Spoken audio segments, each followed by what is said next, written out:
Hey, what's up, guys? It's Topics here, and I know I'm a day late on this news, but better late than never. Not only that, but these changes I'm going to be talking about are going to be from a Prot Warrior perspective. So we're going to go over the dungeon tuning and changes that have been made for Season 3, and I'm going to be talking about how they affect Protection Warrior specifically because a lot of these changes almost seems like they're made specifically for Prot Warrior, at least from my perspective. And then I have some more good news as well after I'm done discussing these changes. So, let's get started. So here's an article on Wowhead posted a day ago. Um, they tuned these four dungeons. So basically, the War Within dungeons are the ones that they've tuned. They did not touch the new one or any of the old ones. So obviously waystones have been added. We knew that already. Um, they've updated visuals in Ara-Kara. Um, this is a big one. The Trilling Attendant, Webbolt, and Resonant Barrage are now both Nature School. So I want to come in here and show that. Let me expand this. Where's Ara-Kara? So that is these attendants here.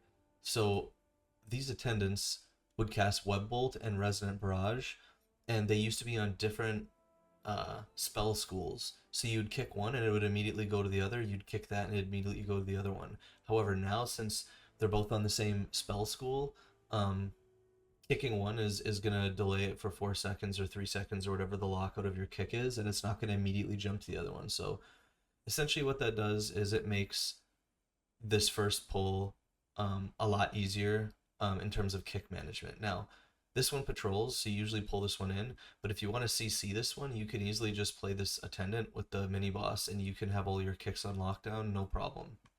Um, so that's obviously like a huge nerf to the dungeon, making that first pull a lot easier, which a lot of people wiped on that first pull, so it's a very good thing. Bloodstained Assistant no longer casts Extraction Strike immediately upon entering combat, so this is just going to make pulling or gathering the pull a bit easier. Like if you happen to have shaky aggro and this assistant is on your DPS, it's not going to cast this and one-shot them. So this is in the area after first boss. It's just going to make kind of gathering and pulling that slightly easier. Reinforced Drone no longer casting Grasping Slash. This is insane. So um, those are these things at the end here, and they would cast this, which would slow you. So this would slow the tank, right? And then the problem with that is if you're trying to pull those with these Blood Overseers that do the erupting webs on the ground that you have to move out of, the tank wasn't able to move out of those erupting webs on the ground because of the reinforced drone slow, and you would get killed. So you would need a lot of movement abilities like Leap, Blessing of Freedom. Maybe if you're a Prot Warrior, you would intervene to someone. If you're a monk, you could Tiger's Lust. But you would need movement abilities or abilities that remove slows or roots off of you to negate this mechanic. Since they're removing that, what that essentially means is you could pull, because these drones don't really do anything, right? Like they drop black blood when they are dead, but other than that, they only cast this. So now if they don't cast that, these are just like free count. So you could literally pull as many of these drones as you want and it wouldn't matter. So what that means is this isn't really a pull that was done. I just kind of have it selected this way, but this is literally a pull now. Like you could literally walk in here, pull one, two, three, pull literally every single one of these, and these things are going to cast the webs and the poison volleys, and it's not going to matter because you're not going to be slowed. So you're going to be doing like omega giant pulls at the end here, which just means Ara-Kara is easier than before. Um, so that is the change in essence. And then this is the last boss. The Cultivated Poisons now targets 3 players down from 5. So before, the entire party would get selected, and then they would like expel the poison waves once the poison is either dispelled or once it times out. So now there's only 3, so that's going to make the dodging a lot easier, and it's also going to reduce the amount of healing needed on this boss because only 3 people are going to have the poison dot. The initial damage of the wave is reduced by 50%. Um, but it inflicts like additional dot damage. So that means if you get hit by one of the waves, you're probably going to be able to survive, but you're going to take another dot. Um, and the cosmic singularity is like the suck that would pull you in and one shot you, that you'd either have to like root yourself or jump out of. The initial damage reduced by 50%. Um, which basically means that you can probably get hit by this and live. I think. I don't know about this does a lot of damage. I would have to look at the exact numbers. DPS, you might have to check to see if you can live this, but I think tanks will definitely live this if they get hit, even on high keys. And the duration of Faded increased to 20 seconds. I actually don't know what that is off the top of my head. Faded. Players struck by cosmic singularity have their essence partially dissolved, reducing damage done by... Okay. Okay, so that's just like a big debuff if you end up getting hit. So what that means is if you do get hit, you can probably live, but you're just going to take a big debuff, so you still don't want to get hit. But I guess it just means that it's less punishing. So this boss is way easier. Now, as a Prot Warrior, how do these changes really affect us? We actually had no problem with the last boss because we could leap out of every single suck. And obviously this poison didn't really hurt us much either, so these are more DPS change improvements. Um, I would say the biggest change here are the first pull's a little bit easier with kick management. Although now that we have AoE kick, which we didn't really play in season 1, this is going to be easy anyway for gatherers. I would say the biggest thing is this. We were leaping out of the slow, and then we were intervening like the healer on the other one, and we would just alternate that way. We don't have to do that at all. So um, Ara-Kara is going to be a joke. Now Dawnbreaker, they improved some visuals again. Speaker Shadow Crown, Obsidian Beam initial damage reduced by 33%. So this is the first boss would do like the 4 beams that would rotate, but when they would first come out, it would be a tank hit. Um, on Prot Warrior, I didn't really have any issues surviving this in season 1. We would basically have wall or spell block for either one. Now we're losing spell block, but I definitely think we could still press spell reflect and get a 33%, or sorry, a 35% magic DR. What I'm thinking is you would basically do something like this. You would do wall for one of them. The next one you do like last stand plus spell reflect, and then the next one you do wall, and then after that your first charge of wall would be up again. Um, and then you could probably also pair spell reflect with like rally and live. So I don't think we're gonna have an issue living this anyway. We never really did. Um, I'm gonna say this middle one. Another one is manifested shadows no longer cast dark flows. So that one is, let me go Dawnbreaker here. So that would be these guys, these manifested shadows, dark flows. So basically, um, once they would reach like a low enough health, they would pulse AoE damage for 5 seconds. And the problem is one of them was fine, but if you pulled 2 of them or even 3 of them, like in this big church pull, and they were all pulsing at the same time, you could easily wipe. It's not going to do that anymore, which basically means these manifested shadows are jokes now, because the only thing they do now is they just have swirlies that you have to dodge, and then they just have like a shadow dot on a player. So the shadow dot is probably, which is a magic dot, I think, is basically going to be the scariest part of these. But unless they buff this, I don't think it's a problem, because the dot wasn't really what was killing you when you pulled these manifested shadows. It was the pulsing AoE when they were about to die. So you could easily pull 3, 4 of these, I think, no problem. The other change, though, this is the big one for Prot Warrior, okay? This seems like a directly helping us. Umbral Rush no longer inflicts damage? What? So that would be these Shadow Walkers, okay? These Shadow Walkers would Umbral Rush, um, which means like they would, if they weren't by you, they would charge at you, and they would inflict a ton of damage. These were basically like a tank buster. You would need a defensive up when this would cast, because on high keys they could easily 1 or 2 shot you, especially if you pulled a lot of them. Like in this pull, um, there is 2 of them here. So if you pulled these 2, you'd have 4 of them. So you'd literally have 4 tank busters going on you.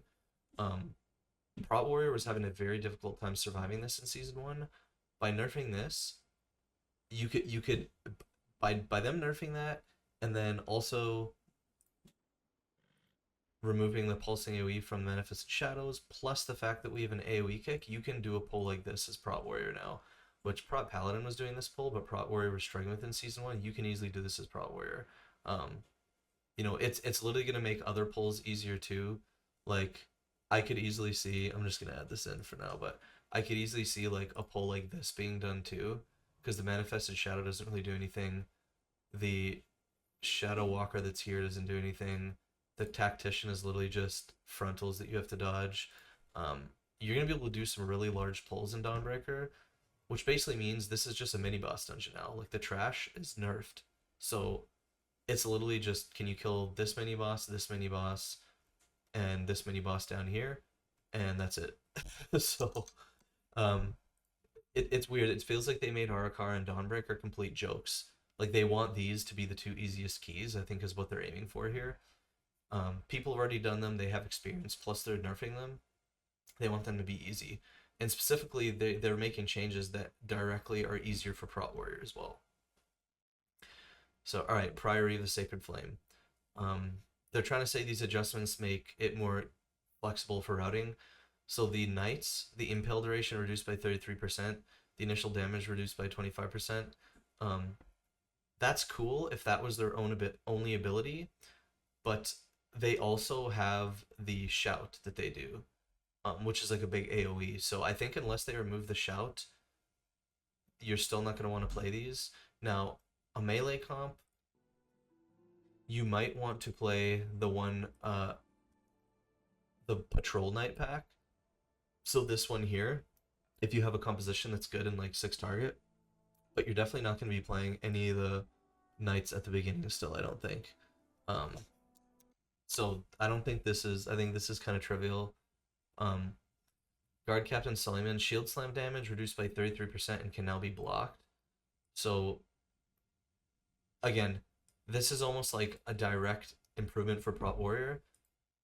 We have shield block up 100% of the time, which means this is gonna do nothing to us now. So the only thing that made the first pull scary, if you did like this first pull that I was doing for like melee comps, was the shield slam. And if that damage reduced, not only that, but it can be blocked, which means we're never gonna take it. The first pull's like nothing for us. So if you're playing a class that can block that, you're probably gonna want to pull more here. So I could see something like maybe adding these 3 footmen in here, adding in another caster pack. I don't know, something to make this pull a little bit more count now that it's a lot easier on the tank. As long as your DPS can manage, like the sharpshooters, I think that pull is going to want to be increased. Forge Master Damien, this is the mini boss if you go right. I don't think we're going to go right still, unless they make more changes. Light Spawn, Purification will not target a player already affected by Purification. So this means you cannot get doubled. So what this is going to do, and I haven't actually heard a lot of people talk about this, but this is going to mean when you play double Light Spawn, you cannot get double targeted by Purification. Because if that happened on high keys, you could easily like insta-die. So you might want to play this pull with 2 Light Spawns. But I think what you'll definitely do now is in the last area, people were cutting out this pack because it really didn't fit anywhere, but I think you're probably going to want to do this now. And you're probably going to want to like lust this pull, because one of the reasons you didn't do this pull is because there was a double light spawn, plus there's 3 casters. There was this mage, and this mage. And if you did this pull and you immediately got double targeted by the light spawn, you would like die, but that's not going to happen anymore. So I could see this pull being a thing. Now you would just wait for the patrol to get near this and pull it and lust it, which means you're going to be able to drop a count somewhere else, which is nice. So light spawns basically just became even more valuable. So you're going to want to be playing every light spawn in the dungeon basically, because they're already low health, a very easy mob, and if you can also not get double targeted, it's going to be even easier. Captain Dalecride, this is the first boss. This is a boss that Prot Warrior really struggled with. Savage Mauling and Cinderstorm will no longer be cast within 8 seconds of each other. I didn't think that was too big of this was more of a DPS overlap concern, so I'm not really going to get into it. Hurl Spears replaced with Shattering Spear, so this was like the frontal line you had to move out of. It's just going to be an AoE now, so there's going to be like AoE stuff on the ground you have to move out of. So there's some area denial. What's going to happen here, though, is you're already in a tight space with the first boss because there's like a patrol on the one side, and if you didn't kill the other night patrol, there's that patrol. Um, I think they want you to kill the patrols, at least one of them, because if we're going to be getting area denial from this AoE on the ground, it's going to be really hard to try and stay stacked or stay in one tiny area and not pull the patrol. So I think that night patrol, at least this one, if we do go left, you're probably going to want to play this to give yourself more space here to kind of move a little bit if you have to. I could be wrong on the space. I don't know how bad the space is going to be, but and then Tainer no longer casts Cinder Blast. This doesn't really matter for us. This is a spell reflect, so this actually kind of hurts us. We don't get to spell reflect this anymore. Cinderstorm duration reduced from 6 seconds to 4 seconds. This was like the AoE swirlies on the ground you have to dodge. It's a lot shorter, so I think this guy's staying about the same. And then, Pierce armor duration reduced. So this is the Tank Buster bleed on us. It's reduced from 10 seconds to 7 seconds. I think it's still going to hurt a lot, but I don't think we're going to get overlaps. The problem was we would sometimes have the last few seconds of this ticking on us still when the magic dot would come out from the boss, and I don't think that overlap's going to happen anymore. So this is definitely making the boss easier for us to survive. And not only that, but we're going to be playing Dwarf next season, so we're going to also have Stone Form. So we're actually going to be able to remove a couple of the Pierce armor bleeds. So all in all, again, this dungeon is going to be way easier for Prot Warrior, mainly because being able to block Guard Captain Suleiman's Shield Slam, and then also the first boss being nerfed. So, alright, last but not least, we got some Floodgate changes. Big Mama, Electro Crush damage reduced by 20%. So this is a scary tank buster. I was doing a 19, and it seemed okay still to survive this. But it's basically just going to be less stress. All you do is you press Spell Reflect and a wall every single time, and you're fine. You're just basically going to take even less damage now from this, so you're going to feel safer as a tank, so you can focus on maybe positioning or DPS in the ads down. And then the time before Big Mama casts Kill a Block Barrier has been increased by 5 seconds. This basically means that you have 5 more seconds to kill the ads. I actually do believe with these two changes, Big Mama is going to not be as much of a pain point anymore. Loaderbot wind up cast time increased by 100% and the damage reduced by 25%. So you might not get one shot by these anymore, and you also have more time to react. So I don't see many wipes to these anymore happening. The architects now place their initial scaffolding in consistent location. I'll be honest, I didn't even know this was a thing. They always seemed like they are in the same place to me. I only like play 2 of these, I think, in my route, but I swear they seemed like they're always in the same place. I don't think this is much of a change. This is a huge change. Adjusted the composition of the pack guarding the weapon stockpile near Big Mama. So this is also basically a nerf to Big Mama, and I'll tell you why.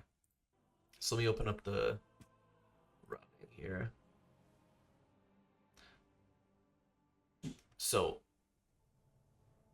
in Floodgate here, if we go over to where Big Mama is, right now you can see the Blood Warper is by the stockpile here. Now, I've already seen PTR, so if you guys are wondering, what they've done is they've moved this 3-pack right here over here with these 2 guys. So this does 2 things. Number 1, it allows you to click this box without having to do any weird meld skips or soothes or anything. So this Blood Warper is just irrelevant now. You're never going to play it. It's over here.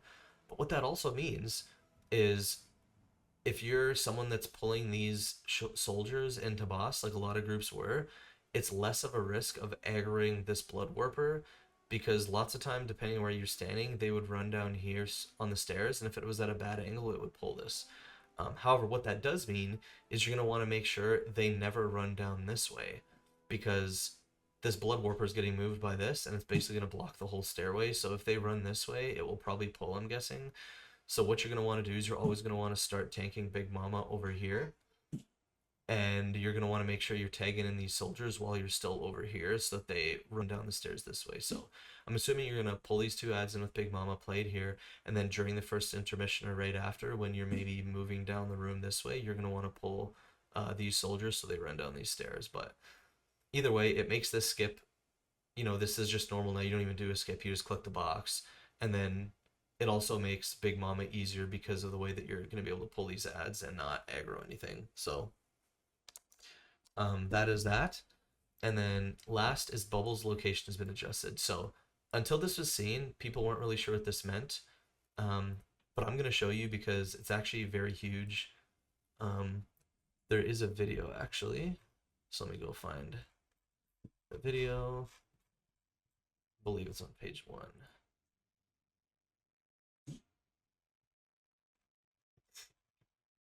And you guys are going to laugh at this. It's actually hilarious. Rest in peace Bubbles in Operation Floodgate. So if that gives you guys any hint, check this out. This is wild.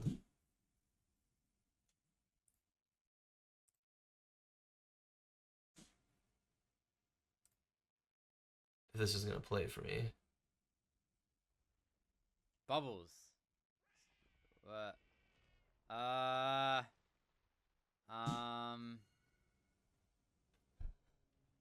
Okay.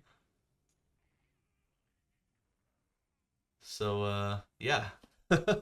So, that is the deal with Bubbles, guys. They just completely removed Bubbles from the dungeon, and they have a little funny animation where the third boss is just killing Bubbles. So, what that means is, when you go downstairs, this hallway is not even blocked, so you can just literally run through this hallway. So Floodgate should be a joke now. Not only did they nerf Big Mama and they made this box just free, but they also removed the bubble skip. So yeah, Floodgate is not going to be hard, I don't think, because the failure points were basically Big Mama and Bubbles.